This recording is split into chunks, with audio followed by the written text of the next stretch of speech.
No puedes venir a la boda hasta que pidas perdón, exigieron mis padres. Mi hermana sonrió con suficiencia, no es nada sin nosotros. Les corté cada centavo, cada plan, cada red de seguridad.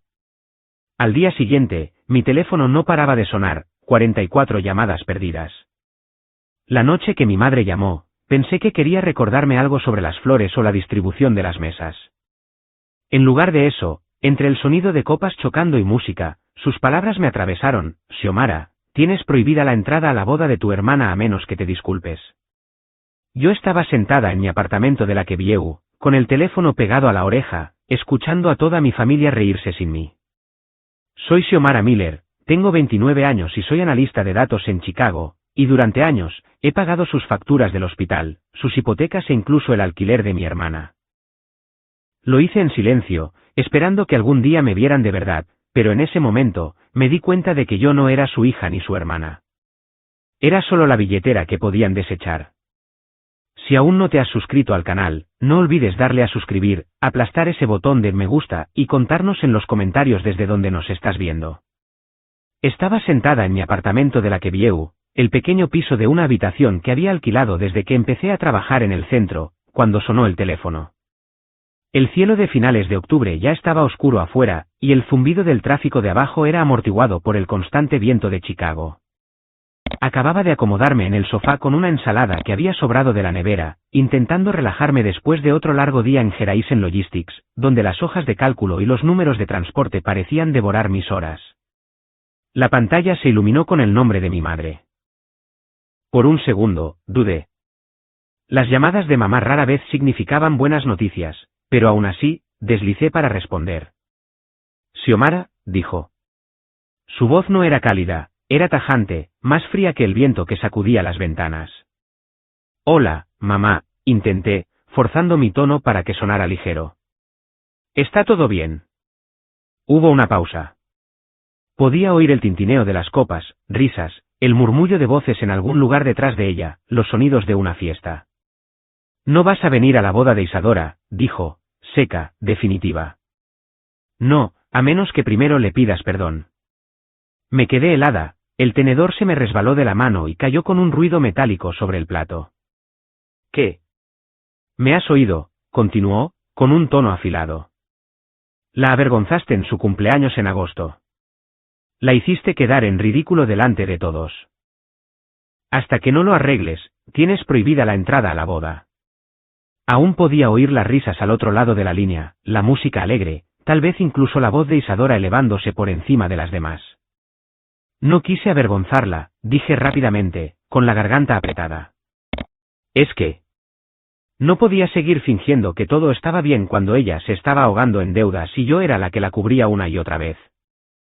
Se me escapó, mamá. Yo no. Sin excusas, me interrumpió. Este es el momento de Isadora, y tienes que respetarlo. Se merece su día especial sin que tú traigas drama. Me mordí con fuerza el interior de la mejilla, tratando de mantener la voz firme. Respeto, susurré, casi para mí misma. Ya sabes lo que tienes que hacer, insistió mamá. Discúlpate. Y entonces, quizás, hablaremos de tu lugar en la boda. Tragué saliva, oyendo otra carcajada en su lado de la línea, una ronda de copas chocando, alguien gritando salud. Para ellos, era solo otra reunión familiar. Para mí, se sentía como una sentencia leída en voz alta. Me imaginé a Isadora en el centro de todo ese ruido, sonriendo, disfrutando de la atención de todos. Casi podía ver cómo papá levantaría su copa, cómo los parientes la rodearían, elogiando su éxito, su próximo matrimonio con Mateo. ¿Y yo? Yo estaba aquí sentada, sola, mientras me decían que no pertenecía. Mamá, dije lentamente, ¿te das cuenta de lo que estás diciendo? Me estás diciendo que no merezco estar en la boda de mi propia hermana. Si quieres estar allí, entonces haz lo correcto, dijo. Su tono se suavizó ligeramente, pero solo un poco. No hagas esto más difícil de lo que tiene que ser. No respondí de inmediato. El silencio se alargó.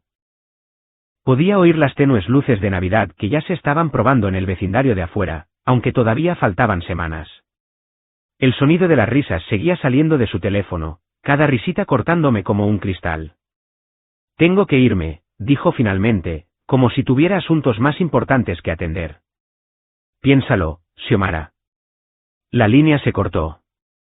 Bajé el teléfono lentamente, dejándolo en la mesita de café a mi lado. Mis manos temblaban sobre mis rodillas. Miré la pantalla negra del televisor, mi reflejo apenas visible en el cristal, con un aspecto cansado y pequeño. Mi mente repetía sus palabras una y otra vez: vetada, discúlpate, no eres bienvenida. Nunca pensé que oiría esas cosas de mi propia madre. Me recliné en el sofá, cerré los ojos e intenté calmar mi respiración. Las preguntas se arremolinaban. ¿Cómo me había convertido en la persona castigada por decir la verdad? ¿Por qué Isadora siempre era protegida, perdonada, glorificada, mientras a mí me dejaban cargando con el peso y ahora me hacían a un lado? Desde el otro lado de la delgada pared, oí la televisión del vecino, la pista de risas de alguna comedia de situación, apagada y distante. La vida a mi alrededor continuaba, ordinaria e imperturbable. Pero por dentro, sentí un cambio, brusco e irreversible. Por primera vez, me di cuenta de que no solo me estaban ignorando. Me estaban borrando del día más importante en la vida de mi familia. Me quedé allí sentada, quieta y en silencio, con el zumbido del calefactor llenando la habitación, y lo entendí: no importaba lo que hubiera dado, no importaba cuánto me hubiera sacrificado, a sus ojos, yo solo valía lo que valía mi disculpa. Y quizás, ni siquiera eso. Cuando era niña, aprendí rápidamente que en nuestra familia, solo había una estrella, y no era yo. Todavía recuerdo el final de quinto grado, con el gimnasio de la escuela lleno de padres y maestros entregando premios. Isadora, 2 años mayor, acababa de terminar la primaria. Cruzó el escenario con su largo cabello rubio atado en una cinta, su sonrisa brillante bajo las luces. Mamá y papá aplaudieron como si acabara de ser coronada reina del mundo. Después de la ceremonia, la sorprendieron con una bicicleta nueva, de un color morado brillante con una cesta blanca en la parte delantera. Yo me quedé a su lado, sosteniendo el ramo de flores marchitas que había hecho con los dientes de león de fuera de nuestra casa, esperando que alguien me mirara. Papá me revolvió el pelo una vez, murmuró: buen trabajo también, pequeña, y luego se volvió de inmediato para ayudar a Isadora a subirse a su bicicleta para las fotos. Los veranos tenían su propio ritmo de favoritismo. A Isadora siempre la apuntaban a un campamento en Wisconsin, semanas de piragüismo y equitación. Mamá le preparaba el baúl con bocadillos y cartas escondidas dentro, preocupándose por cada detalle. Mientras tanto, yo me quedaba en Naperville, atrapada en casa con las tareas. Xiomara, tú eres la responsable, decía mamá, entregándome una lista que incluía cortar el césped, cuidar la casa e incluso cocinar cenas sencillas cuando ella estaba ocupada. Yo me quedaba en el fregadero de la cocina lavando platos, escuchando el zumbido de la cortadora de césped del vecino, mientras imaginaba a Isadora asando malvaviscos alrededor de una fogata, riendo con sus amigas. Una noche destaca más que las demás. Era la fiesta de jubilación del tío Arturo en casa de nuestra tía. El comedor estaba abarrotado, las copas en alto, la charla llenando el aire. Papá se levantó, sosteniendo una copa de vino. Brindemos por Isadora, declaró, con la voz henchida de orgullo. Ha sido aceptada en el programa de matemáticas avanzadas. Está destinada a grandes cosas. La familia aplaudió, asintiendo, sonriendo hacia Isadora como si fuera la única persona en la habitación. Yo había estado esperando toda la noche para contarles que había ganado el primer lugar en el concurso de ortografía del distrito. Cuando finalmente hablé, apenas había dicho 2 frases, cuando la prima Natalia interrumpió mis palabras para preguntarle a Isadora sobre su nueva clase extracurricular. La conversación cambió al instante, dejándome a mitad de frase, conteniendo la respiración mientras mis mejillas ardían. Mi noticia se disolvió entre el tintineo de las copas y otra ronda de elogios para mi hermana. Aprendí a tragarme esos momentos, a quedarme en segundo plano como el papel pintado de la pared. Se convirtió en una rutina. Los logros de Isadora se gritaban a los 4 vientos, los míos se susurraban o se ignoraban. Incluso pequeños detalles quedaron grabados en mi memoria, los ojos de mamá siguiendo a Isadora por una habitación, su voz elevándose con entusiasmo cada vez que Isadora hablaba. Pero cuando yo intentaba compartir algo, cualquier cosa, su mirada se deslizaba más allá de mí, como si no hubiera abierto la boca. De niña, No tenía las palabras para describirlo, pero sentía el peso de la invisibilidad. Me acostaba en la cama por la noche, mirando las estrellas que brillaban en la oscuridad pegadas en mi techo, susurrando las palabras de ortografía que había memorizado, aferrando la cinta que había ganado. Imaginaba un mundo donde alguien me mirara como mis padres miraban a Isadora. Para cuando llegué al instituto, dejé de esperar su atención. Isadora tenía partidos de voleibol, competiciones de animadoras, debates a los que papá iba con su traje y mamá agitaba una videocámara. Mis proyectos de la feria de ciencias, mis solos en el coro, pasaban sin apenas un gesto de reconocimiento. Salía del escenario, buscando sus caras entre la multitud, solo para verlos girados hacia Isadora, ajustándole el pelo para otra foto. A los 16 años, volví a casa de una ceremonia de honor con un certificado bajo el brazo. Mamá estaba ocupada planchando el vestido de fiesta de Isadora en el comedor. Levanté el papel, pero ella solo sonrió cortésmente antes de decir, cariño, pon eso en la nevera. Tenemos que centrarnos en arreglar el vestido de Isadora antes del sábado. Puse el imán contra el papel en silencio, viéndolo desaparecer bajo capas de folletos universitarios e invitaciones de Isadora. El recuerdo que aún más me duele llegó más tarde ese verano. Oí a mamá hablar con una vecina en el porche. Isadora es nuestro orgullo y alegría. Es tan talentosa, tan llena de promesas. Xiomara es dulce, por supuesto, pero Isadora. Ella es especial. Me quedé helada en el pasillo, las palabras quemándome por dentro. ¿Dulce? Ese era mi papel. Dulce y confiable, no brillante, no deslumbrante, no inolvidable. Crecí rodeada de ruido, aplausos, felicitaciones, elogios constantes, pero nunca era para mí. Cada logro ignorado me marcaba un poco más, enseñándome a permanecer en silencio, a interpretar el papel de la figura de fondo fiable. Sentada en mi apartamento años después, escuchando la voz de mamá desterrarme de la boda de Isadora, esos momentos de la infancia volvieron con una nitidez brutal. No eran desaires aislados, eran un patrón, toda una vida siendo apartada. Me di cuenta entonces de que no solo me habían olvidado. Me habían entrenado durante décadas para creer que mi lugar estaba siempre en el borde del encuadre, nunca en el centro. Y en lo más profundo, esa creencia se había asentado como una piedra. Yo no era más que una sombra junto a la luz de mi hermana. Esa noche, me acosté en la cama, mirando el ventilador del techo girar lentamente, los sonidos de la ciudad entrando por la ventana entreabierta. Pensé en la niña que se aferraba a su cinta de ortografía en la oscuridad, rezando para que los ojos de sus padres la encontraran. En algún punto del camino, ella había aprendido la verdad, la atención no iba a llegar. Y la herida que llevaba ya no era un rasguño, era una cicatriz. Me giré de lado, me tapé con la manta hasta el hombro y cerré los ojos, dejando que los recuerdos se desvanecieran en el constante zumbido de la ciudad. La cicatriz seguía ahí, latiendo débilmente, pero ahora entendía exactamente dónde había comenzado. Después de la universidad, dejé de esperar que alguien más me recogiera si me caía. Hice turnos dobles en una cafetería del campus durante mi último año en la Universidad de Illinois solo para poder pagar la matrícula y mis préstamos estudiantiles. Para cuando me gradué, ya me había acostumbrado a valerme por mí misma, a estirar cada dólar, a comer comida barata para llevar cuando estaba demasiado agotada para cocinar. Nunca había de más, pero de alguna manera, cuando la familia me necesitaba, siempre encontraba la forma de reunir algo. En la primavera de 2019, papá tuvo un infarto. Yo estaba en el turno de noche en Geraisen Logistics, haciendo horas extra, cuando sonó mi teléfono. La voz de mamá estaba quebrada, apenas conteniendo los sollozos. Tu padre. Lo van a ingresar para operarlo. El seguro no lo cubrirá todo. Xiomara, ¿qué vamos a hacer? La cifra llegó unos días después, $14,000. El seguro cubriría aproximadamente la mitad. Eso dejaba $7,000 pendientes sobre sus cabezas como una nube de tormenta. Recuerdo mirar la aplicación de mi banco, sabiendo exactamente cuál era mi saldo, poco más de $8,000 ahorrados después de años de decirme que no a mí misma. Transferí el dinero esa misma noche, sentada bajo la luz de mi lámpara de escritorio, mis manos temblando mientras tecleaba los números. Nadie me preguntó cuánto tiempo me había llevado a ahorrar tanto. Nadie me preguntó para qué lo habría usado. Mamá solo susurró, gracias a Dios. Gracias, y colgó para volver al hospital.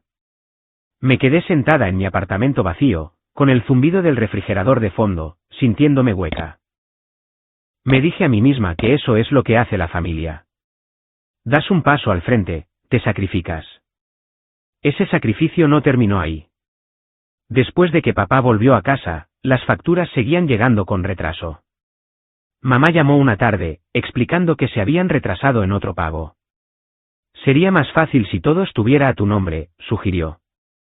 Tú eres mejor con los números, más organizada. Así fue como terminé haciéndome cargo de las cuentas de servicios de la familia, electricidad, agua, internet, todo cargado a mi tarjeta cada mes. El total promediaba unos $230, a veces más cuando el invierno se alargaba y la calefacción parecía no apagarse nunca. Durante 4 años, esos pagos se acumularon, más de $11.000. Ni una sola vez mamá o papá retomaron la responsabilidad. Era como si hubieran decidido en silencio que yo sería la red de seguridad para siempre. Y luego estaba Isadora.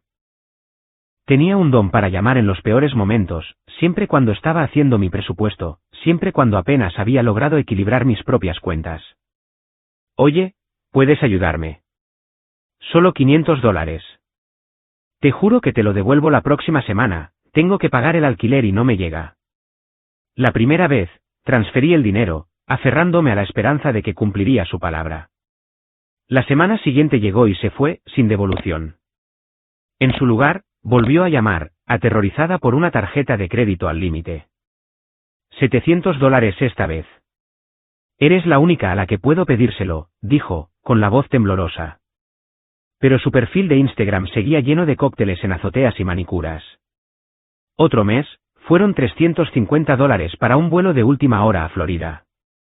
Tengo que estar allí por trabajo, insistió, aunque las fotos que siguieron eran de playas de arena y bebidas afrutadas. Cada vez, la promesa era la misma, la próxima semana te lo devuelvo. Cada vez, me tragaba mi frustración y transfería el dinero. Para cuando finalmente me senté y lo sumé todo, las deudas de Isadora conmigo sola ascendían a $16.375. Recuerdo la noche claramente. Estaba en la mesa de mi cocina, con recibos y extractos bancarios esparcidos a mi alrededor, una calculadora parpadeando en la penumbra. Mi pecho se oprimió mientras los números se apilaban cada vez más alto, $7.000 por la cirugía de papá, $11.500 por los servicios, $16.375 por las interminables emergencias de Isadora. La cifra final me miraba fijamente, $41.875. Me recliné en la silla, los bordes del papel cortándome los dedos. Me faltaba el aire, como si alguien me hubiera dado un puñetazo. Casi $42.000. Dinero que podría haber pagado mis préstamos estudiantiles. Dinero que podría haber sido la entrada para un pequeño apartamento. Dinero que podría haberme comprado la libertad. En cambio, se había evaporado en facturas de hospital, facturas de luz, facturas de tarjetas de crédito y las escapadas de mi hermana. Quería gritar. Quería coger el teléfono y exigirles que me vieran de verdad, por los sacrificios que había hecho. Pero cuando me lo imaginaba, sabía exactamente cómo sería. Mamá diría, no le des tanta importancia. La familia ayuda a la familia. Papá se refugiaría en el silencio. Isadora pondría los ojos en blanco y se reiría, Dios, eres tan dramática. Así que cerré el portátil, apilé los papeles y me quedé sentada en la quietud de mi apartamento, con el corazón martillándome. Por primera vez, me admití a mí misma que no solo estaba siendo generosa. Estaban abusando de mí. Y lo peor era que nadie parecía darse cuenta ni importarle. Apoyé las palmas de las manos sobre la mesa, mirando la cifra total una última vez antes de guardar los papeles en una carpeta. Mis manos temblaban mientras la guardaba, como si ocultarla pudiera mitigar el dolor. Pero la cifra ardía en mi mente, $41.875. Ese era el precio de mi silencio. Ese era el costo de ser invisible. Me quedé sentada allí durante mucho tiempo, escuchando el zumbido del calefactor, hasta que finalmente, apagué la luz y dejé la carpeta sobre la mesa. A la mañana siguiente seguía allí, esperando como una herida que no había empezado a sanar. El Día de Acción de Gracias de ese año se sintió como una obra de teatro en la que no tenía diálogo. Entré en el camino de entrada de mis padres en Naperville al volante de mi viejo Honda Civic, con el tubo de escape traqueteando mientras ponía la marcha de aparcar. El coche tenía casi 140.000 millas, los asientos desgastados, pero era mío y me llevaba de la ciudad a los suburbios. Mientras salía con el pastel que había comprado en una panadería de Alsted, unos faros barrieron la entrada. Un Lexus plateado se acercó, elegante e impecable, con Isadora al volante y Mateo a su lado. En el momento en que salieron, las voces se alzaron con entusiasmo. «Mira ese coche», silbó un tío. «Mateo, realmente la tratas bien». Mamá bajó corriendo los escalones de la entrada, con los brazos abiertos, casi tropezando para recibirlos. Yo me quedé allí, con el pastel en las manos, invisible mientras la familia se arremolinaba alrededor del brillante recién llegado. Dentro, la mesa del comedor se extendía a lo largo de la habitación, cubierta con un mantel color crema, con velas parpadeando en el centro. Los platos y los cubiertos brillaban bajo el candelabro. En un extremo, el asiento de Isadora había sido decorado con un ramo de pequeñas flores amarillas atado al respaldo de la silla, un pequeño detalle que mamá debió haber añadido. Mi silla, más abajo, estaba desnuda, el cojín ligeramente rasgado en la costura. Mientras nos sentábamos, la conversación giró en la misma dirección de siempre. Isadora, cuéntanos sobre los planes de la boda, se inclinó la tía Elena sobre la mesa, sus perlas captando la luz. ¿A dónde vais de luna de miel? ¿Habéis decidido los colores? Isadora se rió, echando el pelo hacia atrás. Estamos pensando en Maui. Los padres de Mateo podrían incluso ayudar con los costos del resort. La mesa estalló en admiración. Claro que lo harán. Te lo mereces. Maui, qué perfecto. Bebí un sorbo de agua, con la garganta seca. Quería mencionar el ascenso que había recibido discretamente el mes pasado, como estaba manejando cuentas más grandes en Horizon Logistics. Pero cada vez que abría la boca, el tema volvía a los centros de mesa de Isadora, al vestido de Isadora, al Lexus de Isadora. Sirvieron la cena, pavó, relleno, puré de patatas. Pasé platos, rellené vasos, sonreí cuando me hablaban. En un momento dado, la tía Inés se rió entre dientes, volviéndose hacia mí con una especie de piedad en la voz. Al menos eres buena con los números, Xiomara. No todo el mundo tiene esa habilidad. Alguien tiene que ser práctico, ¿verdad? La mesa se rió ligeramente, no con crueldad, sino de esa manera descuidada que duele más que la malicia. Forcé una sonrisa, asintiendo, con las mejillas ardiendo. Sí, dije en voz baja. Alguien tiene que serlo. Masticaba cada bocado de pavó como si fuera serrín. Mi mirada seguía volviendo a las flores en la silla de Isadora, de un amarillo brillante contra la madera oscura. Mi silla podría haber sido un simple marcador de posición, un recordatorio de que mi papel era la función, no la celebración. A medida que avanzaba la noche, Mateo compartió una historia sobre la compra del Lexus, como Isadora se merecía una mejora. Todos le dieron palmaditas en la espalda. Papá levantó su copa, con el rostro enrojecido de orgullo. Por Isadora, dijo. Nuestra estrella brillante. Las copas tintinearon. Isadora sonrió, con las mejillas sonrosadas. Miré mi plato, mis dedos apretando el tenedor con fuerza. Algo en mi pecho se oprimió, empujando contra mis costillas. Durante años, me había tragado los pequeños desaires, la forma en que mis logros pasaban desapercibidos. Pero en ese momento, el peso de todo ello se hizo demasiado grande. Quería levantarme y gritar, recordarles que yo también estaba allí. Que había salvado la vida de papá con $7.000 que nunca preguntaron de dónde salieron. Que había estado pagando sus facturas mes tras mes mientras Isadora presumía de coches y vacaciones. En lugar de eso, me quedé sentada, con las palabras atascadas en la garganta, el aire pesado con el olor a pavó asado y batatas. Me obligué a tragarlo, a interpretar mi papel, la hija tranquila y fiable que llevaba las cuentas. Pero por dentro, algo cambió. Las risas a mi alrededor sonaban agudas, casi crueles, resonando en mis oídos. Me di cuenta con una claridad sorprendente de que no solo me ignoraban, me menospreciaban, asignándome el papel de utilidad mientras Isadora se deleitaba en la adoración. Cuando llegó el postre tarta de calabaza y crumble de manzana apenas lo saboreé. Mis pensamientos rugían más fuerte que la conversación a mi alrededor. Sentí la ira removerse, caliente e innegable, por primera vez no escondida en algún rincón oculto, sino latiendo abiertamente, exigiendo reconocimiento. Esa noche, mientras llevaba mi molde de pastel vacío de vuelta al Civic y me ponía al volante, agarré el volante con fuerza. El Lexus brillaba en la entrada bajo las luces del porche, con Mateo sujetando la puerta paraesadora como si fuera de la realeza. Salí a la oscura calle suburbana, mis faros cortando el frío. Mi pecho todavía ardía, mi mandíbula apretada. Por primera vez, no solo sentía dolor, sentía furia. Y supe, mientras conducía de regreso a Chicago, que algo dentro de mí se había roto. No podía seguir tragándome el silencio para siempre. En el trabajo, las semanas se confundían unas con otras, las hojas de cálculo se apilaban en mi escritorio como ladrillos, cada día se fundía con el siguiente.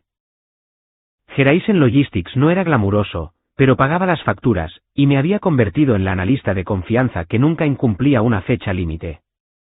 Confiable era la palabra que me seguía a todas partes, en casa y en el trabajo. Un martes por la mañana, Beatriz Turner se detuvo en mi cubículo. Era mi jefa, una mujer aguda y segura de sí misma de unos 45 años, con una presencia tranquila que hacía que la gente se inclinara para escucharla. Me observó teclear furiosamente, con ojeras por otra noche de insomnio. Xiomara, dijo suavemente, tomemos un descanso. Ven conmigo. Dudé. Las fechas límites se cernían sobre mí, los correos electrónicos se acumulaban. Pero me lanzó esa mirada firme, directa y me encontré cogiendo mi abrigo. Fuimos a la cafetería de la esquina, un lugar acogedor con una iluminación cálida y el olor a bollería recién hecha flotando en el aire. Beatriz pidió un capuchino, yo me quedé con un café solo, lo más barato del menú. Me estudió desde el otro lado de la mesa.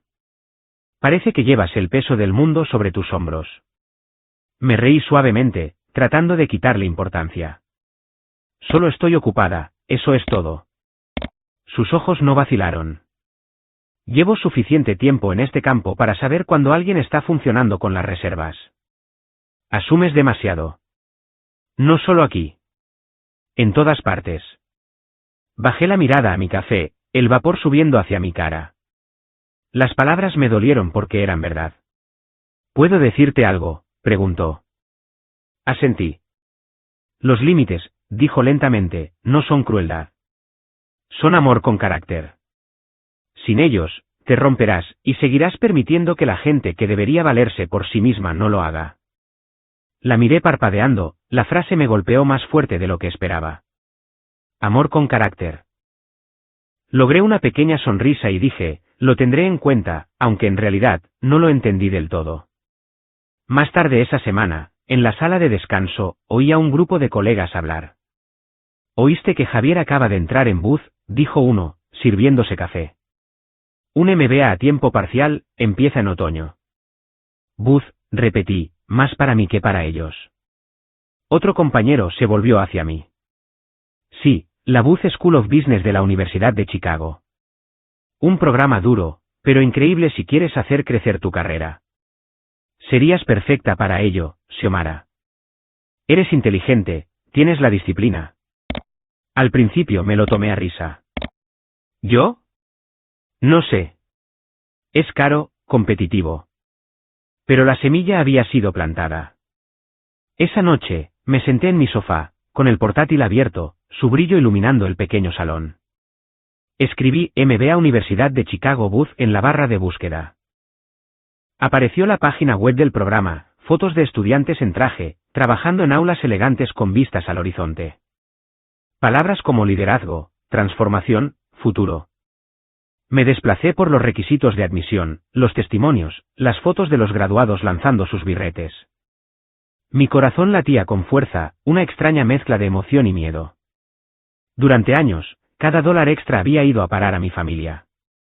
Cada plan que había hecho se había pospuesto. Nunca me había atrevido a imaginar algo solo para mí.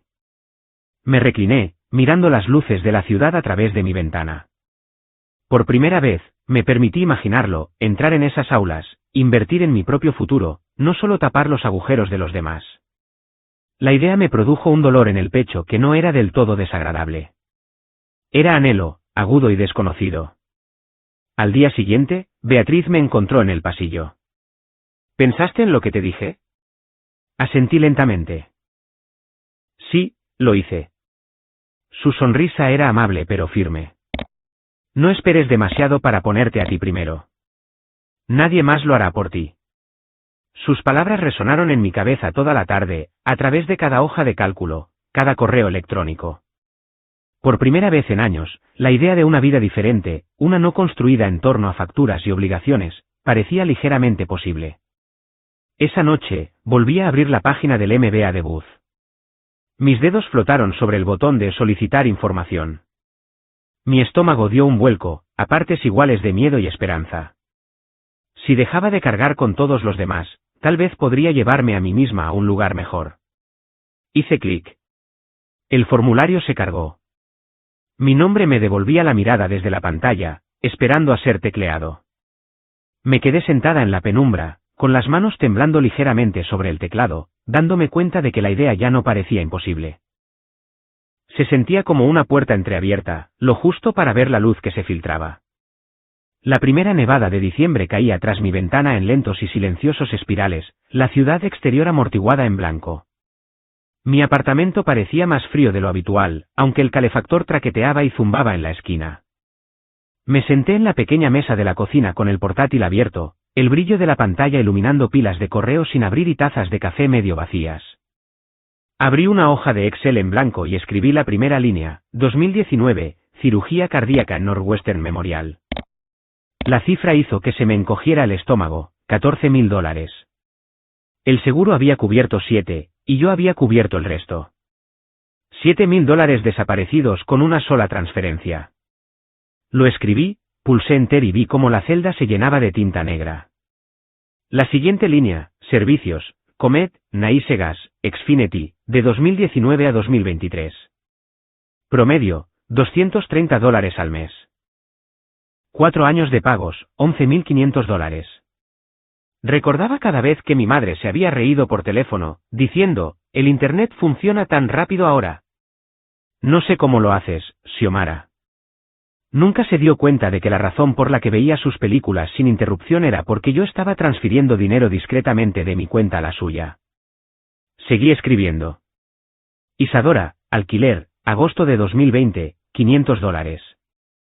Isadora, tarjeta de crédito, enero de 2021, $700. Isadora, vuelo a Miami, mayo de 2022, $350. Otro pago, otra promesa de que me lo devolvería la semana siguiente. Las promesas se habían acumulado tanto como los cargos. Cuando sumé su columna, la cifra me miró fijamente, $16,375. La miré hasta que se me nubló la vista. Una por una, rellené cada celda, viendo cómo la hoja de cálculo crecía como un libro de contabilidad de mi vida. Cada dólar era una historia que nunca había contado, un sacrificio que nadie había notado. Para cuando llegué a la última línea, me dolía la garganta y tenía las manos frías sobre el teclado. Pulsé el botón de autosuma, con el corazón latiendo con fuerza. El total parpadeó en la pantalla, $41,875. Me recliné en la silla, el aire pesado en mis pulmones. $41,875. Dinero que podría haber sido la entrada para un pequeño apartamento en Chicago. Suficiente para reducir mis préstamos estudiantiles a la mitad. Suficiente para viajar, para respirar, para vivir. En cambio, se había desvanecido en facturas de hospital, facturas de luz, facturas de cable y los cócteles de Isadora junto a la playa. Me ardía el pecho como si alguien me hubiera grabado los números directamente en las costillas. Cerré los ojos y dejé que los recuerdos me invadieran, la cirugía de papá, la llamada llorosa de mamá, los alegres mensajes de texto de Isadora con emojis de corazones cuando quería otro favor. Ninguno de ellos me había preguntado nunca a qué renunciaba para decir que sí. Ninguno de ellos se había dado cuenta. Cuando abrí los ojos, la hoja de cálculo seguía allí, ordenada e implacable, prueba de todo lo que había soportado. Hice clic en imprimir. La máquina de mi escritorio cobró vida, escupiendo página tras página. Cogí un rotulador amarillo y lo pasé por las cifras más feas, 7,000, 11,500, 16,375. La tinta se corrió ligeramente, brillando como señales de advertencia. La pila de papeles se hizo gruesa en mis manos. Metí las hojas en una barata carpeta azul que había comprado en Walgreens. Mis dedos temblaban mientras escribía en la portada con un rotulador negro, lo que he hecho y lo que ya no haré. Las palabras parecían desiguales, las letras apoyándose unas en otras, pero eran mías. Dejé la carpeta sobre la mesa y la miré. El apartamento estaba en silencio, excepto por el leve silbido del viento contra los cristales de las ventanas. Inspiré, larga y temblorosamente, y pulsé el botón de guardar en mi portátil. El clic sonó más fuerte de lo que debería, definitivo de una manera que hizo que mi corazón se acelerara. Por primera vez en años, sentí que algo se desenredaba dentro de mí. No alegría, no paz, sino una liberación, como aflojar una cuerda que había estado demasiado apretada alrededor de mi pecho. Cerré el portátil, coloqué la carpeta con cuidado encima y me recliné en la silla. La nieve seguía cayendo afuera, cubriendo la ciudad de silencio. No sabía qué vendría después, pero mirando la carpeta, supe una cosa con absoluta claridad: finalmente había trazado una línea. A la mañana siguiente, llevaba la carpeta azul en mi bolso como un arma, su peso más grande de lo que el papel tenía derecho a ser. El viento me azotaba las mejillas mientras caminaba hacia la sucursal de Chase en Michigan Avenue, mis botas crujiendo contra los parches de hielo, la ciudad aún despertando bajo un pálido sol de invierno. Dentro, el banco estaba cálido, el olor a moqueta y tinta era penetrante. Un joven cajero con el pelo bien peinado levantó la vista cuando me acerqué al mostrador. Necesito cancelar un usuario autorizado en mi tarjeta de crédito, dije, deslizando mi identificación sobre el escritorio. Mi voz era firme, aunque mis palmas sudaban dentro de los guantes. Tecleó en el teclado, escaneando la pantalla. La titular adicional de la tarjeta ha estado usando esta cuenta activamente este mes. ¿Está segura de que quiere eliminarla? Le sostuve la mirada. Por eso estoy aquí. Sus dedos se detuvieron un momento antes de asentir una vez. Procesaré esto. Su tarjeta dejará de funcionar inmediatamente. Firmé el formulario, mi firma entrecortada pero firme. Mientras le devolvía el bolígrafo, sentí una oleada de adrenalina, una mezcla de miedo y libertad. Me imaginé a Isadora en alguna boutique del centro, con los brazos llenos de vestidos, pasando la tarjeta con su habitual sonrisa despreocupada, solo para ver la palabra rechazada parpadear en la pantalla. Al salir del banco, me ajusté más el abrigo. El aire se sentía más cortante, casi purificador. Siguiente parada, AT&T. Había temido esto durante semanas. Nuestro plan de teléfono familiar había estado a mi nombre durante años, 4 líneas, todas pagadas automáticamente desde mi cuenta. Yo solo usaba mi propio número, pero mamá, papá e Isadora iban a mi costa. El empleado detrás del mostrador echó un vistazo a los detalles de la cuenta y luego me miró. ¿Quiere dividir este plan? Sí, dije. Quédese con mi línea. Los demás necesitan abrir cuentas a sus propios nombres. Levantó las cejas. Tendrán que venir a configurarlas. ¿Es consciente de eso? Sí, repetí, agarrando la correa de mi bolso. Me llevó casi una hora de papeleo, esperar, firmar, poner iniciales. Para cuando salí con el comprobante, mis manos temblaban de nuevo, pero esta vez de alivio. No estaría pagando por llamadas grupales de las que nunca formaba parte, planes de datos que no usaba, videollamadas a las que no me invitaban. Esa tarde, en la mesa de mi cocina, inicié sesión en el portal de Comed. Mis dedos flotaron un segundo y luego hicieron clic en eliminar método de pago. La pantalla se actualizó, no hay tarjeta registrada. Hice lo mismo con Nice Gas, con Xfinity. Cada vez, un correo electrónico de confirmación llegaba a mi bandeja de entrada, prueba de que las líneas de vida invisibles que había extendido durante años finalmente estaban cortadas. Aún así, el miedo persistía. ¿Y si venían a por mí, diciendo que los estaba abandonando? ¿Y si había consecuencias legales? Al día siguiente, pasé por recursos humanos en Horizon Logistics. Lo formulé de manera casual, como si preguntara en nombre de un amigo.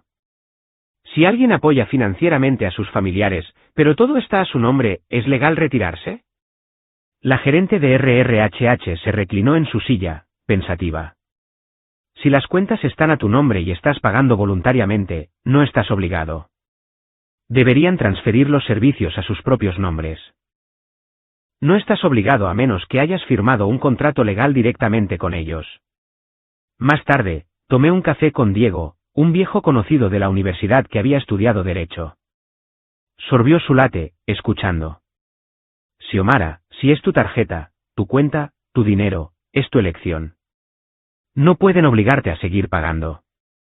En el peor de los casos, tendrán inconvenientes hasta que actualicen sus propias cuentas. Las palabras aterrizaron como anclas que finalmente se levantan. Durante años, había vivido como si estuviera encadenada, como si decir no fuera a acarrear algún castigo sobre mí. Pero la ley, la realidad, incluso el sentido común, estaban de mi lado. Esa noche, me senté en mi escritorio, con la carpeta abierta, los correos electrónicos de confirmación alineados en mi bandeja de entrada. Mis manos todavía temblaban, pero no de miedo esta vez, sino de liberación. Por un momento, cerré los ojos y me imaginé a Isadora de nuevo, sus uñas cuidadas rodeando un bolso de diseñador, riendo con sus amigas. Pasa la tarjeta. La pantalla parpadea, rechazada. Su sonrisa vacila. Por una vez, siente el aguijón de la consecuencia. La idea me recorrió como una corriente, parte satisfacción, parte tristeza. No quería que pasara hambre o sufriera, pero quería que ella todos ellos entendieran lo que yo había estado soportando. Cerré el portátil, coloqué la carpeta encima y me recliné en la silla. El radiador siseaba suavemente, la nieve de afuera golpeaba la ventana. Mi pulso finalmente se calmó, el nudo en mi pecho se aflojó, como si por fin me hubiera dado permiso para respirar. La mañana de la boda de Isadora, me senté en la mesa de mi cocina con una taza de café que se había enfriado. La pantalla de mi portátil brillaba con la página web de su boda, de esas en las que podías confirmar asistencia, ver la lista de regalos e incluso el plano de las mesas. Mi nombre había desaparecido. El espacio donde una vez estuvo Xiomara Miller en la lista de la familia estaba en blanco, como si nunca hubiera existido. Navegar por Facebook solo retorció más el cuchillo. Isadora había publicado una foto de sí misma con su bata de novia, el pelo rizado en ondas perfectas. El pie de foto decía, la familia es lo primero. Por siempre y para siempre. Los comentarios llenaban la página, estás deslumbrante, Mateo es muy afortunado. Pero yo solo veía la mentira. La familia es lo primero, a menos que esa familia sea yo. Cerré el portátil, con la fuerza suficiente para que la mesa temblara. Mi apartamento en la que Vieu se sentía más pequeño que nunca, el radiador siseando, las paredes oprimiéndome. Me mordí el labio hasta que me dolió, los recuerdos inundándome, la mesa de acción de gracias, mi silla vacía, las innumerables veces que mi voz había sido ahogada por la suya. Siempre excluida, siempre en silencio. Mi teléfono sonó, cortando la quietud. El nombre de mamá iluminó la pantalla. Respondí, ya preparándome. Su voz era tensa, urgente. Xiomara, el pago de la hipoteca no se ha realizado. El banco no deja de llamarme. Dicen que habrá cargos por demora, quizás algo peor. ¿Qué ha pasado? ¿Te has olvidado? Casi me río, pero salió de forma quebradiza. No me he olvidado, mamá. ¿Lo cancelé? Silencio en la línea, seguido de una brusca inhalación. ¿Qué quieres decir con que lo cancelaste, Xiomara? No puedes simplemente. Sí que puedo, la interrumpí, mi tono plano, frío. Ya no es mi responsabilidad. Balbuceó, el ruido de voces y copas tintineando crecía detrás de ella. Ya estaban en el salón de baile del Hilton, ya reunidos para el gran día, mientras ella me llamaba solo porque faltaba dinero. No tenemos tiempo para esto hoy, siseó, bajando la voz. Es la boda de tu hermana. Por favor, encárgate de ello y hablamos más tarde. Dejé que el silencio se alargara, el peso de todos los años presionándome. Luego dije en voz baja, llevaré un regalo. Antes de que pudiera responder, colgué. Fui al armario del dormitorio y saqué la carpeta azul. Su cubierta se sentía áspera bajo mis dedos, las letras de rotulador negro, marcadas, lo que he hecho y lo que ya no haré. La metí en mi bolso, sus bordes sobresaliendo como una cuchilla. Por un momento, me senté en el borde de la cama, mirando al suelo. Mi corazón se aceleró, pero debajo de los nervios había algo estable, casi tranquilo. Pensé en la chica que solía ser, la que permanecía en silencio en las cenas familiares, la que cubría facturas en secreto, la que suplicaba en voz baja un respeto que nunca llegó. Esa chica se había ido. Para cuando salí, la nieve había cesado. Las calles de Chicago estaban mojadas, brillando bajo la luz gris del invierno. Tomé un taxi en lugar del tren. No confiaba en no dar marcha atrás si me daba demasiado tiempo para pensar. El trayecto hasta el Hilton se me hizo eterno. El tráfico avanzaba lentamente, las bocinas sonaban, el taxista maldecía en voz baja, pero todo lo que podía oír era mi propio pulso en mis oídos. Apreté la mano sobre la carpeta en mi regazo, como si pudiera anclarme. Cuando finalmente llegamos, el hotel se alzaba, alto y acristalado, su entrada abarrotada de coches negros e invitados con abrigos y vestidos de gala. Salí, el frío mordiéndome las mejillas, y pasé junto al portero que sostenía las puertas con adornos dorados. Dentro, el vestíbulo brillaba con candelabros, y el murmullo de risas se derramaba desde el salón de baile al final del pasillo. Ya podía imaginarlo, las largas mesas cubiertas con manteles blancos, el imponente pastel, las copas de champán alineadas y listas. En la mesa principal, las sillas de la familia, una de ellas todavía vacía, esperando, aunque preferirían que se quedara así. Apreté mi agarre en la carpeta y me dirigí hacia el salón de baile. La música se hizo más fuerte a medida que me acercaba, cuerdas y piano, alegre y brillante. Me dolía el pecho, pero mis pasos no vacilaron. Le había dicho a mamá que llevaría un regalo, y tenía la intención de entregarlo. En la puerta, me detuve, enderecé los hombros y la abrí. El calor y la luz me golpearon de repente, la charla de los invitados, el tintineo de los cubiertos. Las cabezas se giraron cuando entré. Nadie me esperaba. Caminé hacia la mesa de la familia, con la carpeta pesada en mis manos, la silla vacía esperando. Y por primera vez, no me sentí como la sombra en el borde del encuadre. Me sentí como la tormenta a punto de romperlo todo. El salón de baile brillaba con una luz dorada, los candelabros proyectando un resplandor sobre las mesas cubiertas de lino y los altos jarrones rebosantes de rosas. Isadora estaba de pie cerca de la mesa principal con su vestido blanco, riendo alegremente mientras Mateo levantaba una copa en un brindis. Los invitados se inclinaban, aplaudiendo, las voces elevándose en una ola de celebración. Y entonces entré yo. La música vaciló por un segundo cuando las puertas se cerraron detrás de mí. Mis tacones resonaron contra el suelo pulido, cada paso cortando el ruido. Las conversaciones se acallaron, los rostros se giraron. Por un breve momento, el único sonido fue el crujido de mi abrigo mientras llevaba la carpeta azul, apretada contra mi pecho. Pasé directamente junto a las filas de mesas, con la mirada fija en el imponente pastel en la esquina, 5 pisos de fondant y flores de azúcar. Dejé la carpeta a su lado con un golpe seco, el sonido resonando más fuerte de lo que debería. Mis manos ya no temblaban. $41.875, dije claramente, mi voz resonando por la sala. Eso es lo que he cubierto para esta familia. Facturas del hospital, servicios, internet, el alquiler de Isadora, sus tarjetas de crédito, sus vuelos. Se me hizo un nudo en la garganta, pero no aparté la mirada. He cargado con todo, pero hoy, ya no soy vuestro banco. Un jadeo recorrió la multitud. La sonrisa de Isadora se congeló, su mano se apretó en su copa de champán. ¿Qué estás haciendo?, siseó, su rostro enrojeciendo. No puedes venir aquí y arruinar mi boda. No la estoy arruinando, dije en voz baja. Estoy mostrando la verdad.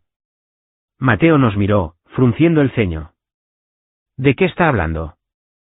La risa de Isadora fue aguda, quebradiza. Está exagerando, Mateo. Ya sabes cómo es. Siempre dramática, siempre buscando atención. Metí la mano en la carpeta y saqué una funda de plástico llena de papeles, capturas de pantalla de mensajes de texto, transferencias bancarias resaltadas en amarillo. Las puse sobre la mesa, el plástico crujiendo bajo mi mano. ¿Exagerando? Estos son tus mensajes, Isadora. Te lo devuelvo la semana que viene. Solo una vez más, por favor. Cada promesa que nunca cumpliste. Los murmullos se extendieron entre los invitados. Algunos se inclinaron hacia adelante, susurrándose unos a otros. La mano de Mateo tembló alrededor de su copa. Basta, espetó Isadora, su voz elevándose. Este no es el momento. Estás celosa, eso es todo. Siempre has estado celosa de mí. Las palabras me dolieron, pero me erguí. ¿Celosa de qué? Del Lexus del que presume papá. ¿De la boda que ni siquiera pudiste pagar sin pedir prestado? He sido invisible en esta familia durante años, y mientras tanto, era yo quien mantenía las luces encendidas. La copa de Mateo se le resbaló de la mano y se hizo añicos en el suelo. La sala se quedó en absoluto silencio. Miró a Isadora, con la mandíbula apretada, los ojos abiertos de par en par. Por primera vez en toda la noche, Isadora vaciló, su mirada desviándose nerviosamente hacia él. La banda dejó de tocar. El suave tintineo de los cubiertos se apagó. El silencio nos oprimió, pesado e implacable. Sentí cientos de ojos sobre mi familia, amigos, extraños cada uno conteniendo la respiración. Por una vez, no era la sombra en el fondo. Era yo quien estaba bajo la luz, la verdad derramándose donde nadie podía ignorarla. Isadora abrió la boca para discutir de nuevo, pero no salió ningún sonido. Tenía el rostro enrojecido, su agarre en el ramo de novia era tenso. Mateo no dijo una palabra. Solo la miró, luego a los papeles sobre la mesa, como si viera una versión de su novia que no conocía. Dejé que el silencio se alargara. Mi pulso retumbaba en mis oídos, pero mi voz fue firme cuando volví a hablar. He cargado con esta familia el tiempo suficiente. Esta noche, lo dejó. Nadie se movió. Nadie habló. La sala parecía congelada, atrapada entre la celebración y el colapso. Y en la quietud, me erguí más, mi pecho se hinchó con una respiración que se sintió como la primera real que había tomado en años. El sonido de los cristales crujiendo bajo los pies llenó el silencio cuando Mateo se apartó de la copa de champán rota. Una oleada de murmullos recorrió el salón, los invitados se inclinaban para susurrar, otros negaban con la cabeza. Algunos se levantaron, alisándose las chaquetas o agarrando sus bolsos, y se deslizaron silenciosamente por las puertas laterales. En la mesa principal, el rostro de Isadora estaba contraído por la rabia, sus mejillas enrojecidas, el rímel ya corrido en las comisuras de sus ojos. «Has arruinado todo», me gritó, con la voz quebrada. «¿Te das cuenta de lo que has hecho? Se suponía que este sería mi día perfecto». Sus palabras resonaron contra las paredes, agudas y desesperadas. Mamá se llevó una servilleta a la boca, las lágrimas corrían, los hombros le temblaban. «Xiomara, ¿cómo has podido traer esto aquí? ¿En el día de su boda?» Su voz no era fuerte, más rota que enfadada, pero la súplica aún así golpeó como un mazazo. No respondí. No era necesario. Más abajo en la mesa, la tía Raquel empujó su silla hacia atrás con un chirrido. Era mayor, con el pelo gris pulcramente recogido, su voz fuerte a pesar del temblor en sus manos. «Basta», dijo, poniéndose de pie. Si no fuera por Xiomara, esta casa, esta familia, se habría derrumbado hace años. ¿Alguno de vosotros se da cuenta de lo que ha sacrificado por vosotros? Un silencio se apoderó de los invitados de nuevo, las cabezas girando. Las palabras de Raquel quedaron suspendidas en el aire como una campana que no se podía desoír. Isadora se giró bruscamente hacia ella. «No te metas en esto», dijo. «No sabes de lo que hablas». Pero el daño estaba hecho. Más susurros se extendieron por la sala, esta vez teñidos de algo más pesado, duda, vergüenza. En el otro extremo de la mesa, papá estaba sentado encorvado, con las manos entrelazadas entre las rodillas. Su rostro parecía más viejo de lo que nunca lo había visto, con arrugas profundas, los hombros caídos como si llevara un peso que no podía soltar. No me miró, no miró a nadie. Solo miraba al suelo, en silencio. Mateo dio un paso atrás, alejándose de Isadora. Su expresión era indescifrable, pero la distancia entre ellos era obvia. Se dio la vuelta sin decir palabra y caminó hacia la puerta lateral, sus zapatos pulidos resonando contra el suelo de mármol. La mano de Isadora se extendió como para agarrarlo, pero solo atrapó el aire. La sala se volvió más ruidosa con voces, preguntas, fragmentos de frases lanzadas de un lado a otro. ¿Es verdad? ¿Pagó tanto? No tenía ni idea. Algunos invitados recogieron sus abrigos, negando con la cabeza mientras se iban. La boda de cuento de hadas se había convertido en un espectáculo, un escenario para la verdad que nadie quería ver. La voz de Isadora se elevó por encima de todo, cruda y furiosa. Pequeña zorra celosa. No podías soportar verme feliz, así que tenías que arrastrarme contigo. Mamá jadeó. Unos pocos parientes miraron sus platos, sin querer encontrar mi mirada. Raquel se mantuvo erguida, mirando a Isadora, pero no volvió a hablar. Sentí el ardor de las palabras de Isadora, pero no me cortaron como antes. Algo dentro de mí había cambiado. Ya no era pequeña. No era invisible. Me enderecé, guardé la carpeta en mi bolso y miré la sala una última vez. Los rostros me miraban, algunos con piedad, otros con incomodidad, ninguno con la adoración ciega que una vez reservaron para Isadora. No arruiné tu boda, dije en voz baja, aunque el micrófono de la mesa llevó mis palabras más lejos de lo que pretendía. Simplemente dejé de mentir por ti. El silencio que siguió fue denso, casi sofocante. El pecho de Isadora subía y bajaba, su ramo temblaba en su mano. Mamá lloraba en silencio sobre su servilleta. Papá permanecía inmóvil. El perfecto cuadro del orgullo familiar se había hecho añicos. Me di la vuelta, mis tacones resonando contra el suelo del salón, y caminé hacia las puertas. El parloteo creció a mi espalda, voces que se elevaban en pánico, acusación, confusión, pero no miré hacia atrás. Cuando llegué a la entrada, me detuve un momento, mirando la larga fila de sillas familiares. La mía seguía vacía, un espacio desnudo entre flores y encajes. Luego salí al pasillo, las pesadas puertas cerrándose detrás de mí, sellando el caos. El aire exterior era más fresco, más silencioso, el pasillo del hotel tenue en comparación con la brillante sala que había dejado atrás. Inspiré profundamente, la primera respiración tranquila que había tomado en toda la noche, y seguí caminando. La mañana después de la boda, me desperté con un teléfono vibrando en mi mesita de noche. La pálida luz de un cielo gris de Chicago se colaba por las persianas y, por un momento, pensé que todo había sido un sueño. Luego desbloqueé mi teléfono. Facebook, Instagram, Twitter, todos los feeds estaban llenos de la boda de Isadora. Fotos del salón de baile, el imponente pastel, su vestido blanco, el Lexus aparcado afuera. Pero no fueron las imágenes lo que me golpeó, fueron los números. Los me gusta eran mucho menos de lo que esperaba. El hilo de comentarios estaba lleno de susurros que ya no eran susurros. Vestido precioso, pero ¿oíste lo que dijo su hermana? El dinero de la familia no significa que sea tu dinero, Isadora. Ha estado viviendo de Xiomara durante años. Esa es la verdad.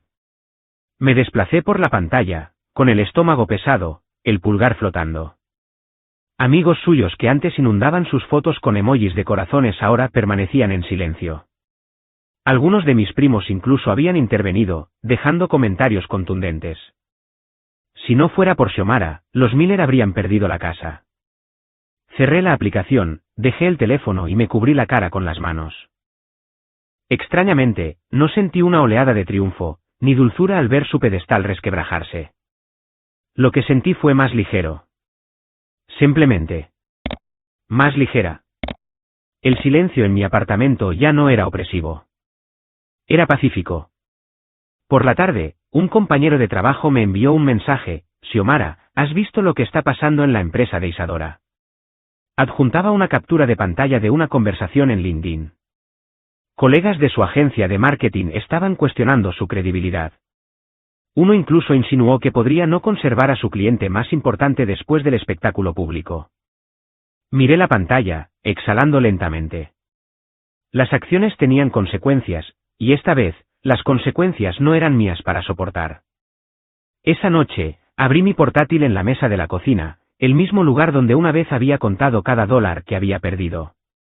La carpeta azul estaba cerca, cerrada pero presente, como un testigo. Volví a escribir MBA Universidad de Chicago Booth en la barra de búsqueda y abrí el portal de solicitudes. Mis dedos flotaron sobre el teclado, mi corazón martilleando. La voz de Beatriz resonó en mi cabeza: los límites son amor con carácter. Empecé a rellenar los formularios, línea por línea, el cursor parpadeando como un latido. Cuando pulsé enviar, un correo electrónico de confirmación llegó a mi bandeja de entrada. Me dolía el pecho, pero esta vez con algo más cercano a la esperanza que al dolor. Más tarde, abrí mi aplicación bancaria. Durante años, había guardado un sobre, etiquetado como emergencias familiares. Dentro había habido cientos aquí, a veces $1000 allá, ahorrados para la inevitable llamada de mamá o Isadora. Ahora, ese sobre estaba vacío, su propósito había terminado. Transferí lo que quedaba de esa cuenta a una nueva cuenta de ahorros. La llamé Viaje Aurora. En las notas, escribí, Islandia, auroras boreales. La cantidad era pequeña, solo unos cientos de dólares, pero era mía, para mí. No para nadie más. Al pulsar confirmar, un extraño calor se extendió por mi cuerpo. Me recliné, mirando las luces de la ciudad a través de la ventana. Por primera vez en años, el sonido de mi teléfono vibrando no hizo que mi corazón diera un vuelco de pavor. No importaba quién llamara ni qué quisiera. Ese dinero, ese sueño, ese futuro, eran intocables. Apagué la lámpara, dejando solo el brillo del salvapantallas danzando en la pared. La habitación parecía más grande de alguna manera, el aire menos pesado. Junté las palmas de las manos, inspiré profundamente y me permití una pequeña sonrisa. Por primera vez, el futuro parecía pertenecerme. Pasó un año, y el invierno regresó a Chicago con la misma tranquila persistencia. La nieve caía tras la ventana de mi apartamento de la Kevieu, pegándose al cristal antes de derretirse en rastros de agua. Estaba acurrucada en mi sillón con una taza de chocolate caliente, calentándome las manos, las luces de la ciudad parpadeando contra el cielo oscuro. Mi teléfono vibró en la mesa a mi lado. Durante un largo momento, lo dejé sonar. Las viejas costumbres tardan en desaparecer, y cada vibración todavía removía el recuerdo de esas exigencias nocturnas, las llamadas de pánico pidiendo dinero. Pero la pantalla solo mostraba una palabra, papá. Dudé, y luego cogí el teléfono. ¿Xiomara? Su voz era áspera, vacilante. Soy yo. Permanecí en silencio, esperando. Hubo una pausa, luego un suspiro, pesado y cansado.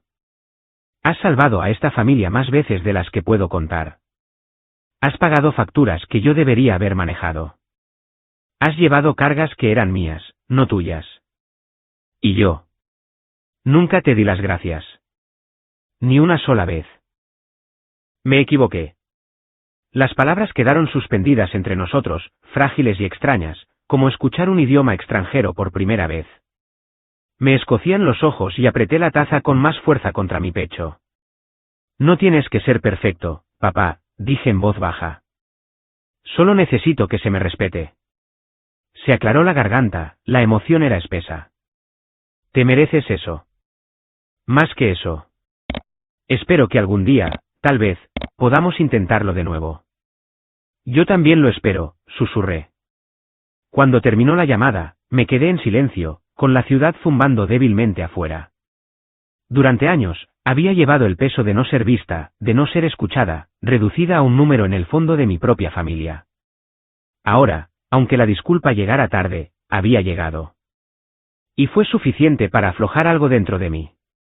Los mensajes de mamá se habían vuelto escasos con los meses, menos tajantes, menos exigentes, a veces solo un simple ¿cómo estás? Isadora, antes tan ruidosa, se había vuelto silenciosa. No la había visto desde la boda. Las noticias llegaban a través de los parientes, había sido humillada, su brillo se había atenuado. Pero por primera vez, no sentí la necesidad de compararme o medirme con ella. El silencio era suficiente. Me levanté y me acerqué a la ventana, apoyando la palma de la mano en el cristal frío. El horizonte se extendía ante mí, salpicado de miles de luces, cada una un recordatorio de que la vida seguía moviéndose, seguía siendo brillante. Por primera vez, sentí que podía simplemente observar sin sentirme excluida. En la encimera, mi carta de aceptación del MBA de Booth estaba clavada en un corcho junto a un pequeño frasco etiquetado como Viaje Aurora. El frasco estaba más lleno ahora. Cada vez que añadía un billete de $20 o un cheque nuevo, me imaginaba las auroras boreales barriendo un cielo islandés. Me prometí a mí misma que los años de dar sin recibir me llevarían a algo hermoso, algo solo para mí. Pensé en la chica que una vez fui, la niña en la mesa del comedor, ignorada, la joven que transfería dinero en silencio, la hermana descartada como dramática. Esa chica había vivido a la sombra de los demás, pero también los había sobrevivido. Y ahora, era libre. Me llevé la taza a los labios, el cacao rico y cálido, y dejé que el silencio me envolviera. La familia, me di cuenta, puede ser amor, pero solo si se construye sobre el respeto. Sin él, no es más que una deuda interminable que nunca terminarás de pagar. El amor verdadero no viene con una factura. El amor verdadero no desaparece cuando dejas de pagar las cuentas. El amor verdadero tiene límites. Dejé la taza, respiré hondo y sonreí débilmente. Si alguna vez te has sentido como la billetera de tu familia, llevando un peso por el que nadie te da las gracias, espero que compartas tu historia. Nadie debería tener que soportar eso solo. Y quizás, al contarla, encuentres tu propia libertad, de la misma manera que yo encontré la mía.